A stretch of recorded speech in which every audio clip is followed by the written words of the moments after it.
Welcome back. Scattering of X-rays is Compton effect. In the year 1924, Compton, while performing the experiments on scattering of monochromatic X-rays from carbon, he observed that radiation which is scattered in a particular direction consisted of X-rays of two different wavelengths.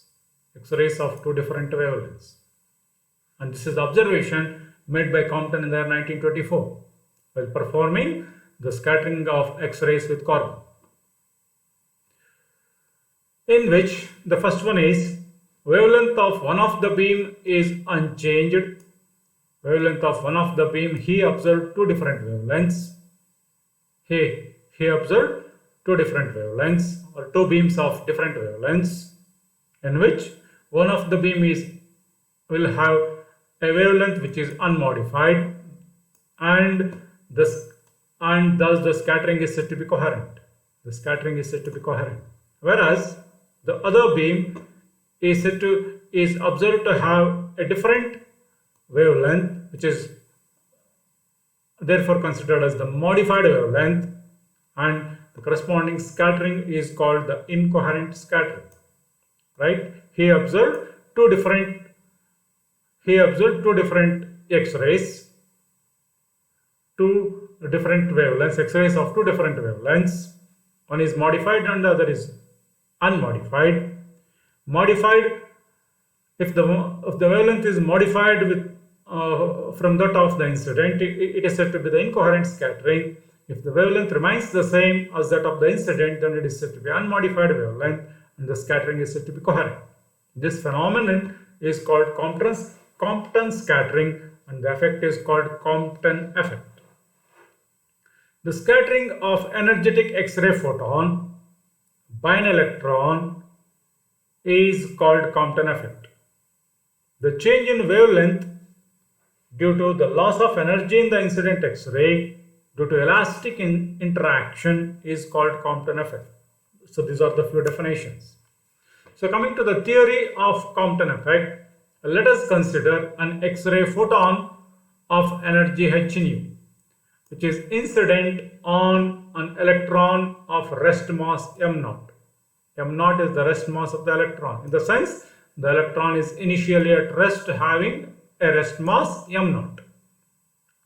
On this electron, which is initially at rest having rest mass, a X-ray photon of energy h nu is incident.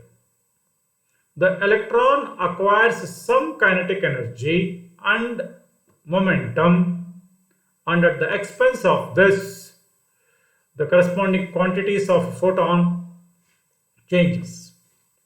The scattered photon is said to have lower frequency nu dash.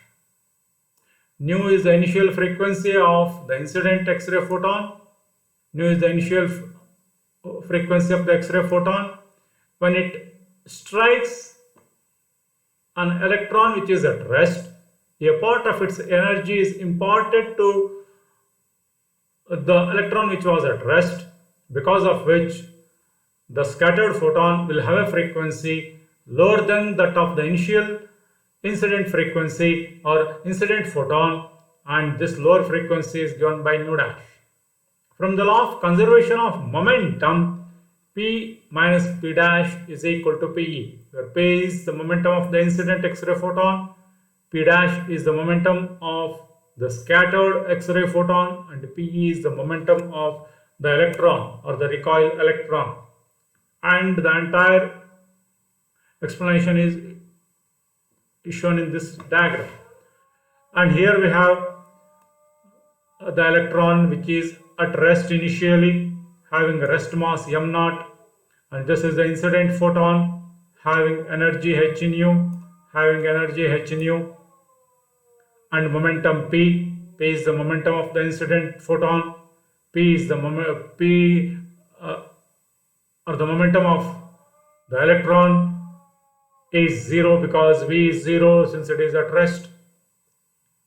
After interaction with this electron, the X-ray photon gets scattered in this direction, having an energy h nu dash, and nu dash is the new frequency of the X-ray photon. Nu is the initial frequency, and this is the momentum of the X-ray scattered photon. Let us call this as P dash. P dash is the momentum, and P or Pe is the momentum of, I have to rewrite it, and this is P dash, momentum of the scattered photon, and this is Pe, momentum of the recoil electron, and this is the energy of the recoil electron. And here it is also shown again. And phi is the angle made by the scattered photon with respect to the x direction, or with respect to the initial direction of motion of the X-ray photon, and theta is the angle made by the recoil electron with that of x-axis. And here the momenta along x direction and y direction are shown. This h nu dash by c is the momentum along this direction, and it is resolved along x and y axis, and it gives rise to h nu dash by c cos phi along x axis and h nu dash by c sin theta along y axis. Similarly, the momentum of the recoil electron is resolved into x and y directions. Along x direction it is p cos theta, and along y direction it is phi sin theta. From the law of conservation of energy, we have energy of incident X-ray photon plus energy of the electron at rest will be equal to energy of the scattered photon plus energy of the recoil electron. Energy before collision will be equal to energy after collision. Energy of incident photon is h nu. Energy of the electron which was at rest is m naught c square. Energy of the scattered photon is h nu dash, and energy of the recoil electron is E, or h nu dash is h nu dash only. E can be written as MEC square, where Me is the mass of the electron, recoil electron, and c is the speed with which it is moving. Similarly, in terms of momentum before collision is equal to momentum after collision. That is Pc, energy in terms of momentum. That is Pc plus m naught c square is equal to P dash c plus E. Applying the law of conservation of momentum along the perpendicular to the direction of motion of the incident photon, we are applying the law of conservation of momentum along and perpendicular to the direction of motion of the incident photon we get. And this is the momentum along x direction. This is the momentum of X-ray photon, this is the momentum of the electron at rest, and this is the momentum of the scattered photon, and this is the momentum of the recoil electron along x-axis. Similarly, along y-axis, there is no momentum. Momentum of the X-ray photon along y-axis is 0. Momentum of electron again 0 because it is at rest, and momentum of scattered photon along y direction is this, and momentum of recoil electron along y direction is this. It is negative because it is opposite to this.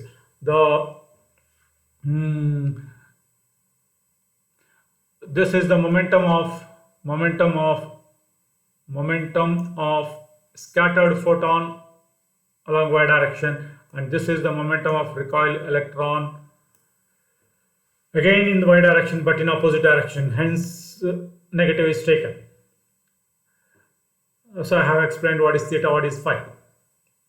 Rewriting these two equations we get mv cos theta is therefore equal to p minus p dash cos theta.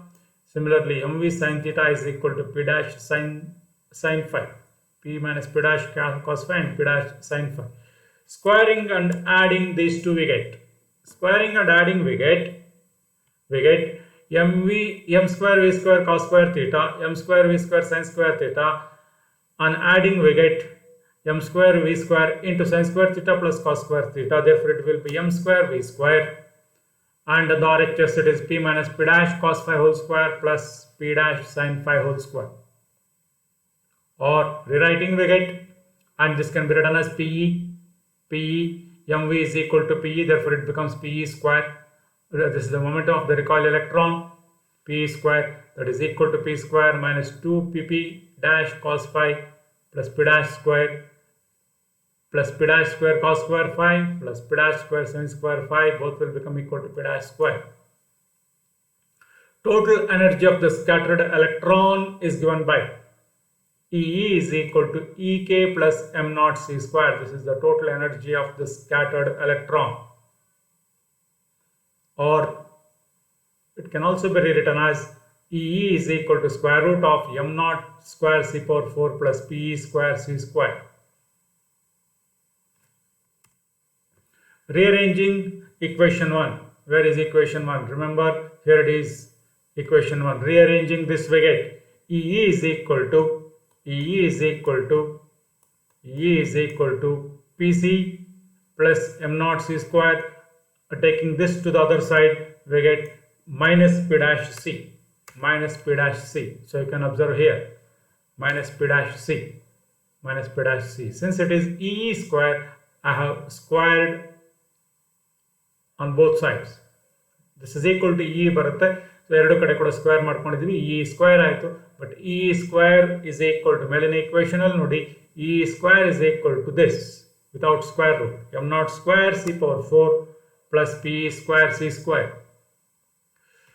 Now simplifying this, we get expanding, square ಮಾಡ್ತಿದ್ದೀವಿ, ಇಲ್ಲಿವರೆಗೂ square ಮಾಡಿದ್ದೀವಿ, ಇದನ್ನ right square ಮಾಡಿದ್ದೀವಿ, that is equal to this. ಇದು full square ಮಾಡಿದ್ದೀವಿ, ಇಲ್ಲಿವರೆಗೂ ಬಂದಿದೆ, ಇಲ್ಲಿವರೆಗೂ ಸ್ಕ್ವೇರ್ ಮಾಡಿರೋದು ಬರ್ದಿದೆ. And this is equal to R H S ಏನಿದೆ ಅದು ಹಾಗೆ ಇದೆ. Now rearranging, we get PC square m naught square c power 4 cancel ಆಗುತ್ತೆ ನೋಡಿ, ಎರಡು ಕಡೆ ಇದೆ, ಇಲ್ಲೂ ಇದೆ, they get cancelled. P dash c whole square 2pc m naught c square minus 2 p dash c m naught c square minus 2 p dash c square, that is equal to PE square c square. Equation 4 ಏನಿದೆ ನೋಡಿ, equation 4, right, ಇದು ಈ term LHS I have written is without any change, ಇಲ್ಲಿ ಏನಿದೆಯೋ ಹಾಗೆ ಬಂದಿದೆ. Equation 4 ಇಂದ PE ಸ್ಕ್ವೇರ್ಗೆ ಸಬ್ಸ್ಟಿಟ್ಯೂಟ್ ಮಾಡ್ಕೋತಾ ಇದ್ದೀವಿ. ಇಕ್ವೇಷನ್ 4 ಒಂದ್ಸರಿ ಗಮನಿಸ್ಕೊಳ್ಳಿ, ಎಲ್ಲಿದೆ ಇಕ್ವೇಷನ್ 4 ನೋಡಿ, this is equal to PE square. PE square is equal to PE square ಜಾಗದಲ್ಲಿ ಈ 3 ಟರ್ಮನ್ನು ಸಬ್ಸ್ಟಿಟ್ಯೂಟ್ ಮಾಡ್ಕೋತಾ ಇದೆ. PE ಸ್ಕ್ವೇರ್ ಜಾಗದಲ್ಲಿ 3 ಟರ್ಮ್ ಹಾಕಿದ್ದೀವಿ, PE ಸ್ಕ್ವೇರ್ ಜಾಗದಲ್ಲಿ ಇಂಟು ಸಿ ಸ್ಕ್ವೇರ್. ಈಗೇನು ಕ್ಯಾನ್ಸಲ್ ಆಗ್ಬೋದು ನೋಡಿ, P ಸ್ಕ್ವೇರ್ ಸಿ ಸ್ಕ್ವೇರ್ ಇದು ಕ್ಯಾನ್ಸಲ್ ಆಗುತ್ತೆ, P square C square, P dash square C square, P dash square C square cancel ಆಯಿತು. ಉಳಿದದ್ದು ಇಷ್ಟೇ, 2PC m naught c square, full 2 ಇದೆಯಾ, 2 ಕಾಮನ್ ತೆಗಿಬೋದಾ, 2 ಕಾಮನ್ ತೆಗೆದ್ರೆ ಈ ಇಕ್ವೇಷನ್ ಏನಾಗುತ್ತೆ, ಇದು 2 ಕಾಮನ್ ತೆಗೆದ್ರೆ 2 ಇಂಟು ಅಂತ ಬರ್ಕೋತೀವಿ, 3ರಲ್ಲೂ 2 ಇದೆ, ಹಾಗಾಗಿ ಕಾಮನ್ ತೆಗೆದು 2 ಅನ್ನು ಕ್ಯಾನ್ಸಲ್ ಮಾಡ್ತಾ ಇದ್ದೀನಿ ಅಂತ ಅಂದ್ಕೋಣ. ಹೀಗೆ 2ಗಳು ಕ್ಯಾನ್ಸಲ್ ಆಯಿತು, ರೈಟ್. 3ರಲ್ಲೂ ಸಿ ಸ್ಕ್ವೇರ್ ಇದೆ ಅಲ್ಲ, ರೈಟ್, 3ರಲ್ಲೂ ಸಿ ಸ್ಕ್ವೇರ್ ಇದೆ, ಸಿ ಸ್ಕ್ವೇರ್ ಕಾಮನ್ ತೆಗೆದು ಸಿ ಸ್ಕ್ವೇರ್ನು ಕೂಡ ಹೊಡೆದಾಕಿ, C square also gets cancelled. ಉಳಿದಿದ್ದು PCm ನಾಟ್ ಬಂದಿದೆ, minus P dash CM naught ಬಂದಿದೆ, ಮೈನಸ್ PP ಡ್ಯಾಶ್ ಬಂದಿದೆ, ಇಲ್ಲಿ minus PP dash cos phi ಬಂದಿದೆ, ರೈಟ್. ನೆಕ್ಸ್ಟ್ ಸ್ಲೈಡಲ್ಲಿ ಗಮನಿಸಿ, ನೆಕ್ಸ್ಟ್ ಸ್ಲೈಡಲ್ಲಿ ಏನು ಮಾಡ್ತಾ ಇದ್ದೀವಿ, m ನಾಟ್ ಕಾಮನ್ ತೆಗಿತಾ ಇದ್ದೀನಿ, m ನಾಟ್ ಸಿ ಕಾಮನ್ ತೆಗೆದೆ, ಇಲ್ಲಿ m ನಾಟ್ ಸಿ ಎರಡರಲ್ಲೂ ಇದೆ, ಎರಡರಲ್ಲೂ m ನಾಟ್ ಸಿ ಇದೆ, m ನಾಟ್ ಸಿ ಕಾಮನ್ ತೆಗಿತಾ ಇದ್ದೀನಿ, it is P minus P dash, that is equal to, ಇನ್ನು ಎರಡರಲ್ಲಿ PP ಡ್ಯಾಶ್ ಕಾಮನ್ ಇದೆ ನೋಡಿ, ಇಲ್ಲೂ ಕೂಡ PP ಡ್ಯಾಶ್ ಕಾಮನ್ ಇದೆ. I am taking PP dash common ತಗೊಳಕ್ಕೆ ಮುಂಚೆ ಈ PP ಡ್ಯಾಶ್ ಈ ಕಡೆ ಕಳಿಸ್ತಾ ಇದ್ದೀನಿ, PP ಡ್ಯಾಶ್ ಮೈನಸ್ ಅಂತ ಆಗುತ್ತೆ, ಹಾಗಾಗಿ PP ಡ್ಯಾಶ್ ಕಾಮನ್ ತೆಗೆದ್ರೆ it is 1 minus cos phi. Again rearranging, P minus P dash by PP dash is equal to 1 by m naught c into 1 minus cos phi, or the LHS can be rewritten as 1 by P dash minus 1 by P, that is equal to 1 by m naught c into 1 minus cos phi. But P equals h by lambda, and P dash is equal to h by lambda dash. Therefore ಇದೇನಾಗುತ್ತೆ, 1 by P ಅಂದರೆ lambda by h, 1 by P dash ಅಂದರೆ lambda dash by h. So ಇದನ್ನೆರಡನ್ನು ಇಲ್ಲಿ substitute ಮಾಡಿದ್ರೆ lambda dash by h minus lambda by h ಆಗುತ್ತೆ. h common ತೆಗಿತೀವಿ, ಹೊರಗಡೆ ಹಾಕ್ತೀವಿ. ಹೊರಗಡೆ ಹಾಕಿ ರೈಟಿಗೆ ಮೂವ್ ಮಾಡಿದ್ರೆ lambda dash minus lambda is equal to h by m naught c ಅಂತ ಆಗುತ್ತೆ, ಬಂದಿದೆ. And this lambda dash minus lambda will be is equal to delta lambda ಅಂತ ಹೇಳಿ ಕರಿತೇವೆ. And that delta lambda is called the Compton effect. Delta lambda is called Compton effect. And that is equal to h by m naught c ಅಂತ ಇತ್ತು. h by m naught c ಜಾಗದಲ್ಲಿ lambda c ಅಂತ ಹೇಳಿ ಕರೆದ್ವಿ. Lambda c is called the Compton wavelength.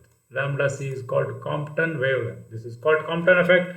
Delta lambda is called Compton shift. This is Compton shift and this is Compton wavelength. And Compton wavelength lambda c is given by h by m naught c. H is constant, m naught is constant, and c is again a constant. And substituting all these values, lambda c will be equal to 2.426 into 10 power minus 12 meter. Therefore, Compton shift is equal to Compton wavelength multiplied by 1 minus cos phi, multiplied by 1 minus cos phi. So coming to the special cases, for scattering at phi is equal to 0 degree. Phi is equal to 0 degree ಅಂದ್ರೆ ಏನು? ಇಲ್ಲಿ ಬರ್ತಾ ಇರುವಂತದ್ದು ಇದು X ray photon, right? ಇಲ್ಲೊಂದು electron ಇದೆ, rest ಅಲ್ಲಿರುವಂತಹ electron ಇದ್ರ ಮೇಲೆ ಬಿದ್ದಾದ್ಮೇಲೆ ಆಕ್ಚುಲಿ ಹೀಗೆ ಹೋಗ್ತಿತ್ತು ಸ್ಕ್ಯಾಟರ್ಡ್ ಎಕ್ಸ್-ರೇ ಫೋಟಾನ್, ಬಟ್ ಈಗ 0 ಡಿಗ್ರಿ ಅಂತ ಹೇಳಿದೆ phi, and therefore this is the scattered X-ray photon. Phi is equal to 0. Phi is equal to 0 andre what will be delta lambda? Delta lambda cos 0 is 1, 1 minus 1 is 0, and therefore delta lambda is 0. There is no shift. The Compton shift is 0 in the sense if the scattered photon moves along the direction of the incident photon, in the sense without any deviation, then there is no Compton shift. Compton shift is not observed. Similarly, for scattering at phi equals 90 degree, in the sense ಇದು ಹೀಗೋಗೋ ಬದಲಿಗೆ exact ಹೀಗೋದರೆ ಈ ರೀತಿ ಹೊರಟೋದ್ರೆ phi ಏನಾಯಿತು? It is 90 degree ಆಯಿತು. Then 1 minus cos phi is 1 ಆಗುತ್ತೆ. ಅಂದರೆ ಏನಿತ್ತು ನಮಗೆ delta lambda is equal to lambda C into 1 minus cos phi. 1 minus cos phi ಅಂದರೆ cos 90 degree is 0, therefore ಇಷ್ಟೇನೆ delta lambda equals lambda c. ಇಲ್ಲೇ ಇದೆ ನೋಡಿ, delta lambda equals lambda c into 1 minus cos phi. ಇದನ್ನು ಹೀಗೆ ಬರ್ಕೊಂಡಿದ್ದೇವೆ ಈಗ, right? No problem. 1 minus cos theta is 2 sin square theta by 2 ಅಂತ ಹೇಳಿ ಬರ್ಕೊಂಡಿದ್ದೀವಿ. 1 minus cos phi is 2 sin square phi by 2. ರಿಅರೇಂಜಿಂಗ್ ಈ ಪ್ಯಾಟರ್ನ್ ಇಲ್ಲ, ರಿಅರೇಂಜಿಂಗ್ we get 1 minus cos phi ನ ಈ ಡಿಫರೆಂಟ್ ಬೇರೆ ಫಾರ್ಮಲ್ಲಿ ಬರ್ತಿದ್ದೀವಿ. 2 sin square phi by 2, but phi is 90 degree ಅಂತ ಹೇಳಿದೆ. therefore 90 by 2 is 45 degree. sin 45 is that is equal to lambda c. ಇಷ್ಟೆಲ್ಲ ಮಾಡೋ ಸರ್ಕಸೇ ಬೇಕಿರಲಿಲ್ಲ, ರೈಟ್? ಹಾಗೆ ಹೇಳ್ಬೋದಾಯ್ತು ಡೈರೆಕ್ಟಾಗಿ ನಾನು ಹೇಳಿದಾಗ. cos phi is 90, right? Phi is 90, cos 90 is 0. Therefore delta lambda equals lambda c, and lambda c is 2.426 into 10 power minus 2 meter, minus 12 meter. For scattering at 180 degree, in the sense this is X-ray photon, this is the electron at rest. After striking the electron at rest, the X-ray photon returns back, and therefore theta is 180 degree. If theta is 180 degree, then we get cos 180 is minus 1. Therefore 1 minus of minus 1 is plus 1. Therefore it is 2 lambda c. It becomes 2 lambda c. Therefore it is 2 times this, that is 4.84 into 10 power minus 12 meter. This is the maximum wavelength change in Compton effect. When the X-ray photon, after interacting with the electron, if it returns back, the wavelength is said to be maximum. The maximum wavelength, or the shift is maximum. The Compton effect or the Compton shift is maximum. So Compton observed 2 lines of different wavelengths in the scattered radiation. At 90 degree, at phi equals 90 degree scattering angle, one of these X-rays found to have wavelength of 0.7078 angstrom. You can see here in the figure. At phi equals 90 degree, At 90 degrees scattering angle, one of the ray is found to have the wavelength of 0.7078 angstrom, while the other is found to have 0.7314 angstrom. The wavelength difference is 0.0236 angstrom between these two, and which agrees well with delta lambda. The expected Compton shift is for phi equals 90 degree, it is delta lambda is 0.024 angstrom. You can observe here, it is 0.024 angstrom. This one, this is nothing but equal to 0.024. 0.024 angstrom. Angstrom is 10 power minus 12 minus 10. 0.024 angstrom.